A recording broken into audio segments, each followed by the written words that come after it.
Hurricane Milton recently swept across Florida, spawning numerous tornadoes, causing severe flooding and leaving millions without power. It also claimed 16 lives that we know of. How many do we not know of that were possibly homeless? Right. That are unaccounted for. If it can wipe out a house, a tent and a sleeping bag isn't anything, and clothing and what have you. What was Matthew's Hope able to do for them? Bring them inside and make sure that they were able to be sheltered in a place where they were going to be safe. We've done this before, and normally we do activities to keep everybody just engaged and not thinking about the storm and thinking about being homeless. What was interesting about this time at both locations, that by literally early afternoon, people were asking, can I lay down? Which I think says a lot about the environment they're living in right now. Never in 15 years have I seen people so exhausted. And what was it like for those who stayed with you during the storm and then after the hurricane when they went back to where they're staying outside? Pretty devastated, because literally what little they have was gone. It was either blown away, torn up, or so soaked it's worthless at this point.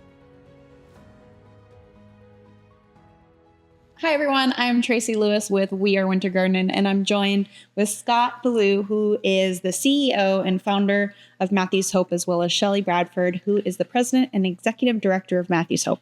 Welcome to 53 Straight Talk, No BS with Matthew's Hope, where we'll be talking about the impact of Hurricane Milton on our area's unhoused population and how you guys were able to provide shelter during the storm for them.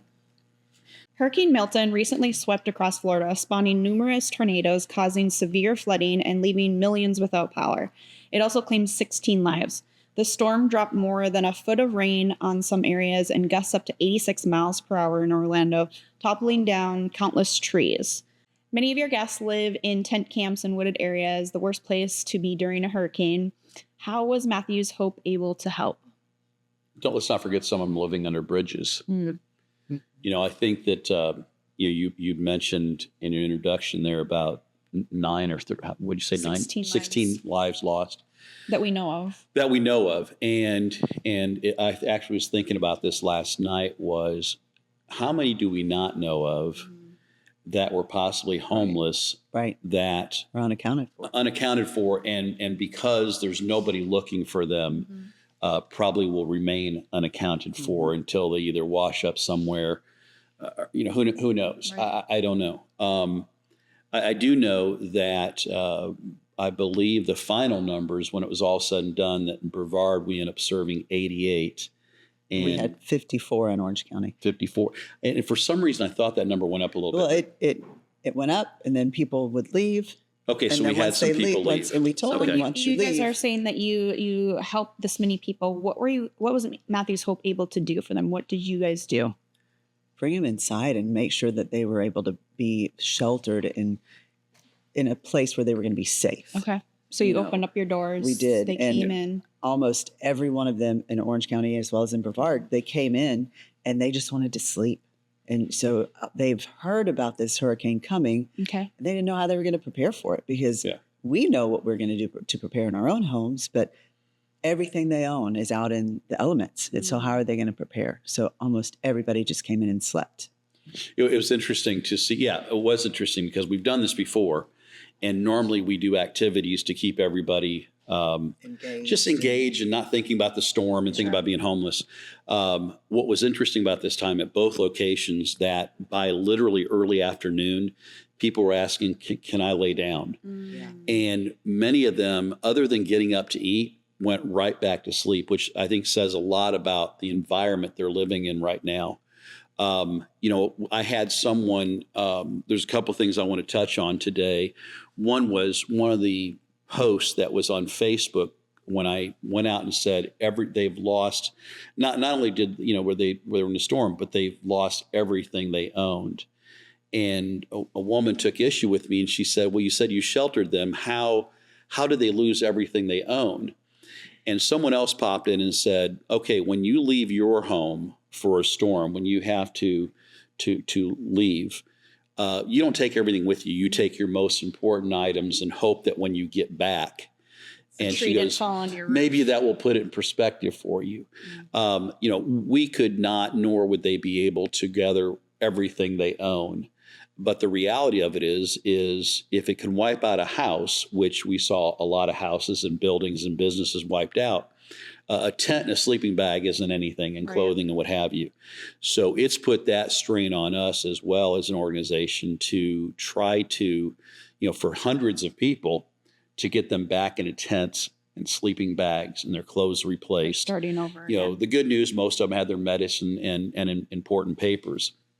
The other thing that I found was interesting is when the tornadoes started to spawn off, that they were saying shelter in place. Mm.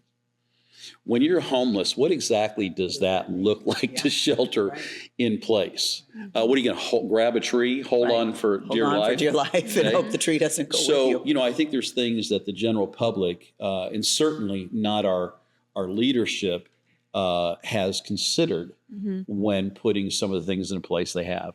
How and when did you guys determine that you needed to open your doors and provide shelter? We have started the conversation on the Monday before. Okay. And then by Tuesday, we had a plan in place. Okay. And we monitor it really close because here's the thing what people have to understand too. Leading up to this storm, we have had weeks of torrential rain. Yes. The ground was saturated before the storm ever came through, hence so much flooding and what have you. Everywhere. I mean, everywhere around both our locations. What was, Plant Street and Winter Garden turned into a small river. Yep. In my area over in Merritt Island, Cocoa, the beaches were underwater and it was a mess. So again, you go back and you look at this, but what we do is we try to monitor very closely because though it's nice to bring people in when the weather's not so great, the amount of resources financially that takes on top of what we're already spending every day. We try to be very ahead of it, but not get too far ahead of it. Now, the other side of it is there were counties, Brevard being one of them, that they didn't even tell people to evacuate till the storm was almost on top of us. I noticed that. And, I don't, blame who you want to on that. I don't know who makes those decisions, but this particular storm was fairly easy from the standpoint of it was so direct that you knew it was going to hit. You just didn't know what that was going to look like. How bad was it going to be? On the coast, because we had the tail end of the storm. So after it passed, we got slammed again from the backside of the eye. So Shelley, you mentioned before that you were watching the storm, determining if you're going to open or not the Monday before. When and why did you guys say, yes, we need to open our doors and help? So we typically don't even consider opening until a Category 3, just because we just don't have the resources. But once we saw it was a Category 3 and then it was growing to a Category 5, we knew that this was dangerous and we needed to open for sure. We try to watch because we know that once it hits landfall, it's too late. That it's going to weaken. Yeah. And it's probably too late to start making movement, but it's going to weaken. So I don't want to give anybody the impression we go, oh, Category 3, now it's dangerous. No, a Category 1, even a tropical storm can be dangerous. Sure. It's how do we plan for it and what are our expectations? What can we expect from volunteers coming and going? We knew by the time the storm got this size that we probably eliminated almost all our volunteers from being involved. So now it falls completely on staff. How do you now keep your staff in what we knew would be at least about a 48-hour period, a window? We're making sure those get rest as best we can. And this particular storm, because of the way it moves so slowly, though we've seen bigger storms, this was so destructive because it was moving so slowly, and that's what created all the tornadoes. Mm-hmm. So we're trying to track that also. And the truth is there's not much difference we could do other than watch it and go, okay, time to cover your backside. Because you need time to. I mean, fortunately, our facilities are made out of block. Okay. And our facility in Brevard has seen many hurricanes over the last 60, 70 years. So we feel pretty secure in that. But the other side of it is that people were letting me know and contacting me from the outside and saying, Scott, this is coming your way. Right. So tell us about those buildings, what they look like. Where did you house people? in Orange County, we have a room that we call our outreach center, and that's where we housed our people. But we also had to figure out where we were going to put women and children, where we require our housing guests to come in as well. We don't let them stay at the homes. Didn't even think of that. Yep. And so where are we going to put them? Because we don't want them, to stay at the houses and not be able to get to us as well. Mm-hmm. So, because we are a little bit more compartmentalized in Orange County, we had to think through, where is the staff going to sleep? Where are the medical, who are we going to put in medical? Because we do have some people that need that medical attention. We housed most of them in our outreach center on cots. So remind me again how many you did in 54. Orange? 54. And keep in mind, there's a lot of logistics that go in this, because a lot of people say, well, why don't you do this? Why don't you do this? And it's like, I invited to come and be with us during the storm, and you'll see how much goes into play. Now, the beauty of Orange County also is that due to a grant from the Winter Garden Elks, we had cots this time around, which actually allowed us to better utilize our space, because there's space constraints in Orange County that we don't have in Brevard. And those cots allowed them to use more floor space, if you will, than if you're laying out bed mats. And so that was a huge plus, and a big thanks to the Elks for doing that, because we're now trying to figure out in Brevard how to do the same thing, because though we had more room, if somebody were able to look at the pictures, you can go to Facebook and our Facebook page to look at these. You see the pictures. We had bodies lined from one end to the other, from side to side, all the way across the building. And in our case, we could have gone into what we now call the event venue, which is a former church. And we were prepared to go in there and house more people if we needed to. But then you have the logistics of getting people back and forth. Mm-hmm. You have the logistics of getting people fed. Keep in mind that when we bring everybody in, everybody showers. Right. We do everything. If they're brand new, we still do a background check. We look at that. If they can't stay because, say, they're an offender, we were able, in a couple cases, we had to find alternate opportunities for them, and we were able to do that. So it's not just, oh, hey, there's a storm coming, throw out some mats. Here's the other side of it is people have asked me why every time this happens, we ask for blankets and mats and what have you.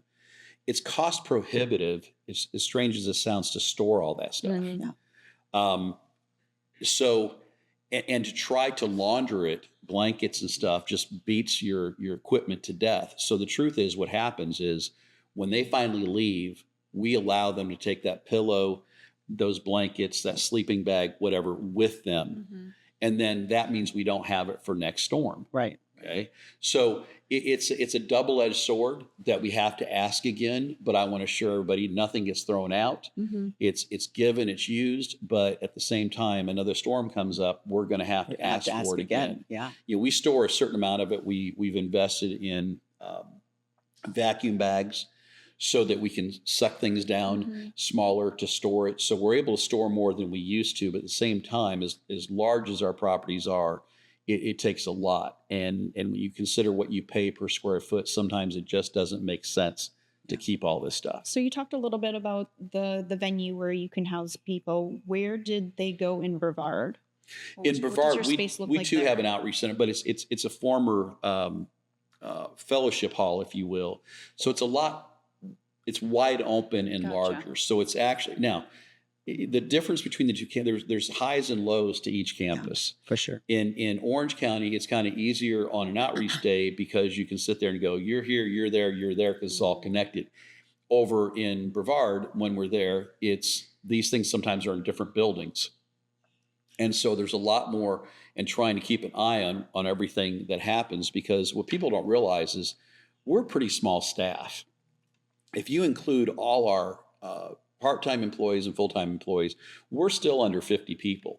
But when it gets down to the basic outreach aspect of it, it's about 10 at each location. So we're very dependent on our volunteers, and we're very dependent upon our staff to step it up. I mean, some of us, we didn't sleep at all. I was one of them, and quite honestly, at 62 years old, it doesn't work like it used to. I felt like I was coming off a 3-day drunk after being up for, I think it was 54 hours. And it takes me a few days to recover. But because we're constantly monitoring, Sure. I feel a responsibility, as I know Shelley does, that we feel a responsibility to constantly be on top of every minute. We're constantly communicating between the two locations because we know they're going to see the storm first. So we're trying to see what they're seeing, but we're also making sure they're okay.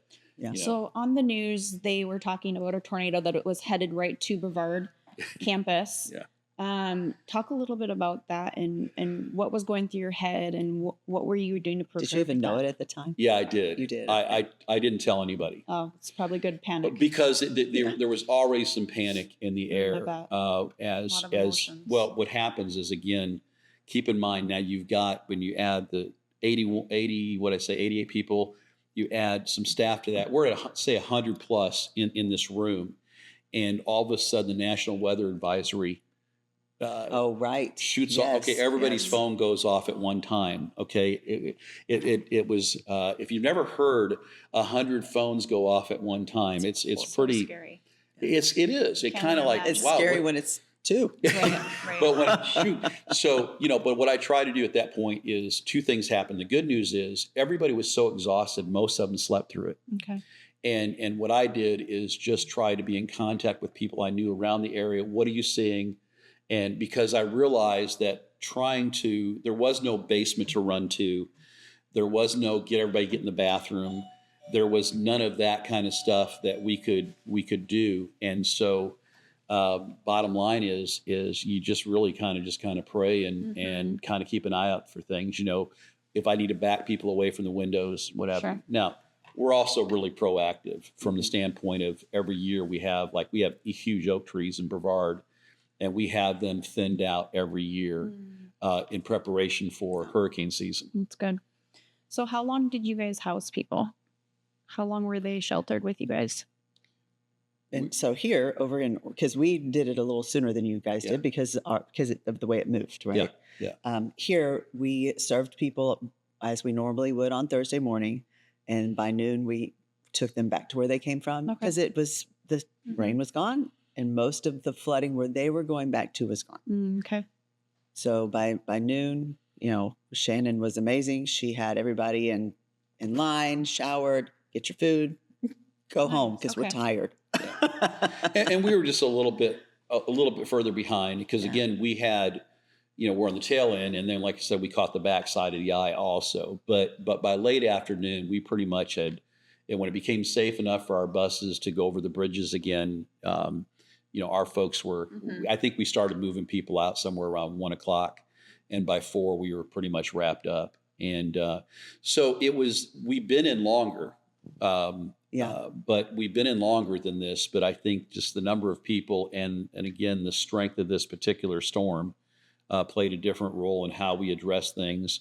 But what I want to go back to the other part too, that I just was very fascinated about, and the fact of these people sleeping. And it really came down to this: is with the new laws in place, there's no place to be, and so they were exhausted, and so it was almost like dealing with if you've had small children, and they get overly tired, and either they're grumpy or a little whiny. It was almost the same thing. Can we just lay down? And so then we had to figure out, how do we adjust, because we're going to have to feed also. Right. So, but literally, I would say that by early evening, everyone was asleep.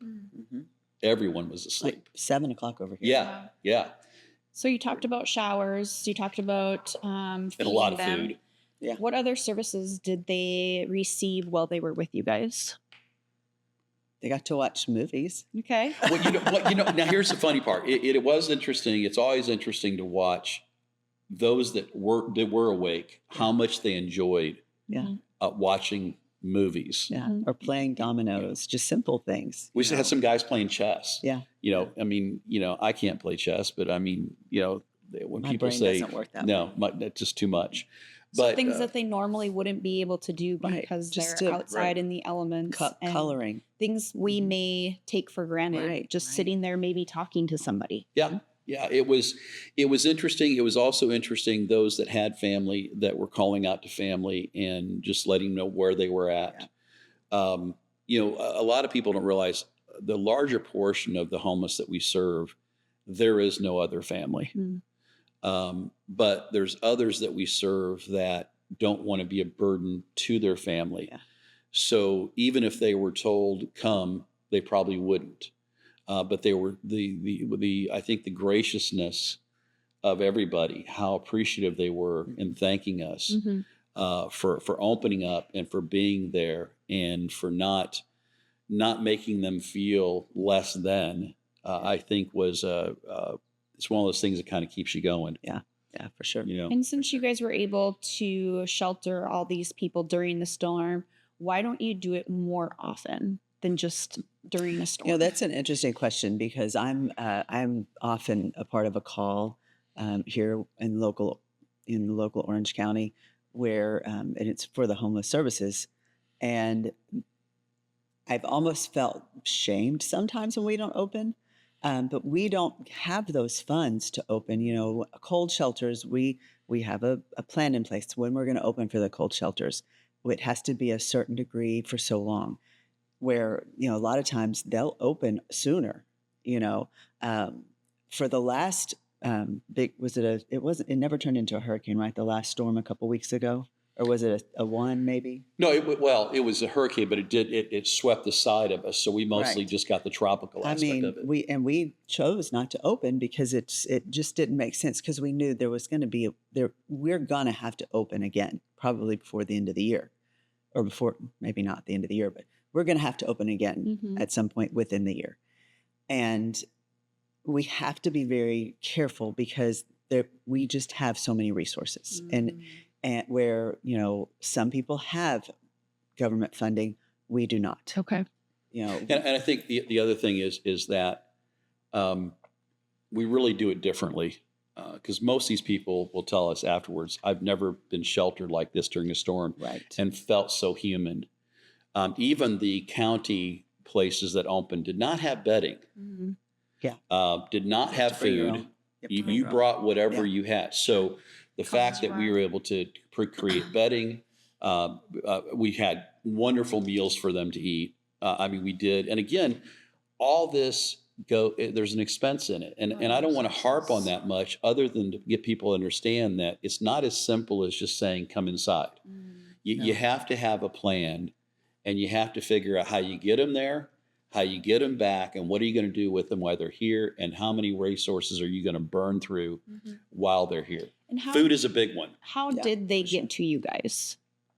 How did everybody come to you? They just walked to you, or how did they get to you? We did have people that walked to us. Okay. In Orange County, you actually could ride the Lynx bus if you told me you were going to a shelter. Okay.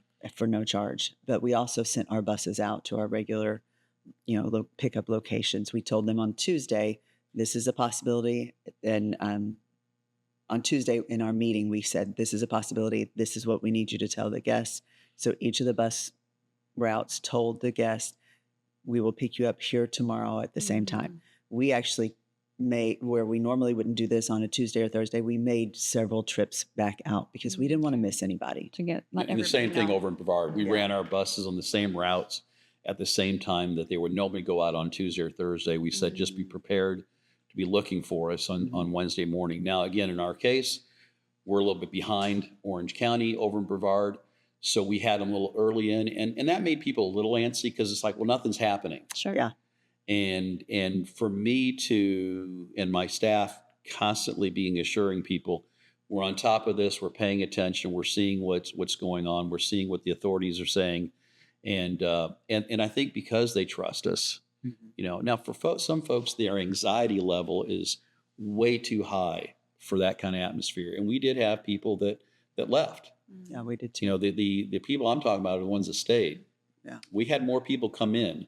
And so we tried to prepare them as best we can with ponchos and things like that, and food and things like that they could go out there because they just felt that was what they needed to do. And what was it like for those who stayed with you during the storm and then after the hurricane when they went back to where they're staying outside? What was it like for them? That's a really good question. I can tell you that a lot of our folks, when we saw them again, around, we're in the community, so we see these folks pretty devastated because literally what little they have was gone. Mm-hmm. It was either blown away, torn up, or so soaked it's worthless at this point. And so that's why we try to put the word out that, we need to replace these things, but we can't do it by ourselves. And I think the other challenge that we run into as a small nonprofit is that, especially in a year that has seemed like the last couple of years, really, a lot of natural disasters coming out of the pandemic, when we're already strained. And I can't put an ad on television and tell you I'll send you a T-shirt if you send me $19 a month. Nothing against those places. I understand what they're trying to do. But what often happens is the money that's in the backyard that supports a nonprofit such as Matthew's Hope goes away. Mm-hmm. And so it makes us we've always been good stewards, but it makes us even that much conscious about that our donors are investors that have stuck with us, and investors should expect a return on their investment. So we want to constantly be showing them, here's, they're obviously not getting the money back, but this is how your money is used. Sure. This is what we're able to do from keep people healthy and safe and what have you. Mm-hmm. But there's a lot of depression right now because we can't even replace it fast enough because we can't give you what we don't have. So there's a lot of people, the few people out there that still had places to put a tent at, don't right now. So they're with the general population, if you will. They're just moving around from space to space. We did a little. I don't think I even shared this with you, but we did a little exercise the other day when I met with the team in Brevard, and we're in the outreach center. So everybody's sitting at a different. There's like 3 or 4 people at each table, and I said, everybody get up and move to another table. And they did, and they're looking at me, and they sat down. I said, get up and do it again. And they got up and did it again. I said, one more time, get up and move again. And they did again. They're looking at me, and I go, how's that feel? And they go, a little aggravating. I said, well, okay, now let's consider this. That is the plan. That is the plan. And ultimately, if we did it long enough, you would end up at the same table you started at. And that's exactly what we see in the homeless population. You're playing musical chairs with them. You're moving them around. A whack-a-mole, if you will. Mm-hmm. Okay, I'm going to whack them in a popka, so they go to Koei whacks them, they go to Wintergarten, just keeps going around. And so you saw a lot of that, and I think, again, focusing on how exhausted everybody was when we saw them this time. Mm-hmm. We've done this for years as freeze warning shelter and hurricanes, and never in 15 years have I seen people so exhausted. So we recently shared a tour of the homeless camp in the woods. It had sand, it had dirt paths, dense trees. It was sunny at the time. Hurricane goes through. We get 8 to 10 inches of rain. Tarp-sided trees, yeah. Do you guys know what that looks like now? Were they able to go back to their home, their camp home? Well, could they go back? Yes, they could go back. Did it look like what they left? No. Mm. And could they go back immediately? No, the ground was so saturated.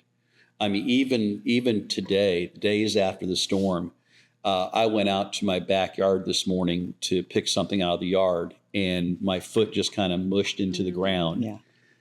It's just so saturated. And so tent stakes don't stay in the ground when the ground's saturated. You certainly can't put sleeping bags down in saturated ground.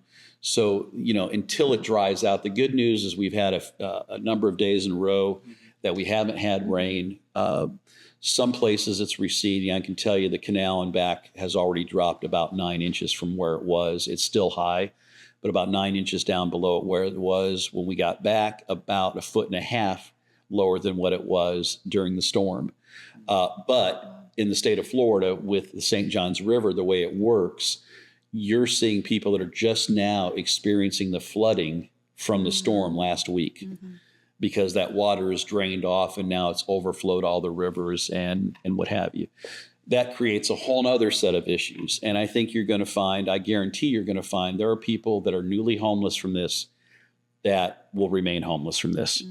because one of the challenges you have right now is all the insurance companies are saying flood damage, no matter what it is, flood damage. And most of these places, most people do not have flood insurance because they're not in a flood zone. Sure. But the minute that flood word comes in, you're done. Yeah. So people are having to prove that there's a difference between rain that was pushed in to your facility, like we had done to ours in a couple places. It was driving rain that any other time of the year, we would never have that much driving rain to create flooding. Yeah. Okay. Now we're using the word flooding. It really wasn't a flood. It was water that was coming in from above and things like that. It wasn't created by rising water. So you're going to see a lot of the insurance companies deny these claims, and it's going to take possibly years for some of these people to get their claim. Yeah. And then you've got folks that literally just cleaned up from Ian, right.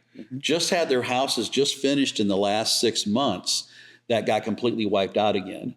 So that creates another issue to where, like, some of these folks, they go, everything I had was in my house and it's gone now. So following a shelter operation like this, what are your greatest needs now? Because you talked how expensive it was to open during the storm and to help that many people in one span. What are your needs now? I mean, the common answer is always going to be donations, right? Financial donations. But our greatest needs are going to be restocking our pantries. We went through a lot of clothing. So we'll have to restock a lot of our clothing. With the clothing that we need. Not whatever you found out in your... And where do people that are watching or listening, where can they find these lists of your needs? What's the best option for them and for you to get these items to you? Yeah, we really work hard. Scott works really hard. Scott's better at it than I am, to work really hard to make sure that our needs are on social media and they're up to date. So, and you guys still have that Amazon list? I know a lot of people, they order through Amazon. Would it be possible if they have a list on Amazon and just it sends right to you? We do. I try to, I'll be updating that again in the next day or so, because again, we don't want to get overloaded with some things and not others. So we try to be very specific in our ask, one from a limited space standpoint, but also if everybody just sends us blankets, well, we still need to feed people. We still need clothing and what have you. I mean, like right now, we need razors. We have none. Okay. That's such a awkward thing, right? Yeah. Since I've worked for Matthew Soap, we've never needed razors. Okay. But we have none right now. But so by the time this airs, will we need them? I don't know. So that's how quickly it changes. Follow you on social media. Yeah. When I want to remind people that, we have about 1,000 visits a week between mobile and who comes into our outreach center. That's 1,000 touches a week. If we just gave each one of those people one thing, which we don't give anybody one thing, but you can imagine the costs involved to try to pull that off. So, we are trying to restock our shelves as best we can with the things that we need and we know that people need. Makes sense. Well, thank you guys so much for sharing. I can't imagine what you all have gone through. Thank you for helping the community and helping everyone who was out there and providing them, that safe space and comfort and sleep, because they obviously needed it. I know before you did karaoke and all these fun things, and I'm glad that they interested this time. They just wanted to sleep. I'm glad they were no able homeless to sleep. karaoke in this particular time. But the sleep was definitely appreciated. And probably needed, definitely. Yeah. Well, thank you all for watching, listening. Please like, subscribe, share to help us get this word out. Go to Matthew's Hope, all the social medias, Instagram, Facebook, YouTube. And be watching for upcoming fundraisers. I mean, we have 2 coming up on the 24th of October. We have Hot Pink concert in our facility over there. That is $30 suggested donation. Okay. If somebody does that ahead of time, they'll get preferred seating. And then on November 9th, we have our speakeasy over there. And someone can visit our website for that. And both in Brevard County? These are both in Brevard. We just had our big event here in Orange County that was fabulous. And these are coming up. And that's another way to to support us and have a great time in the process. I love it. Great. So wonderful. Well, thank you guys, and we'll see you next time.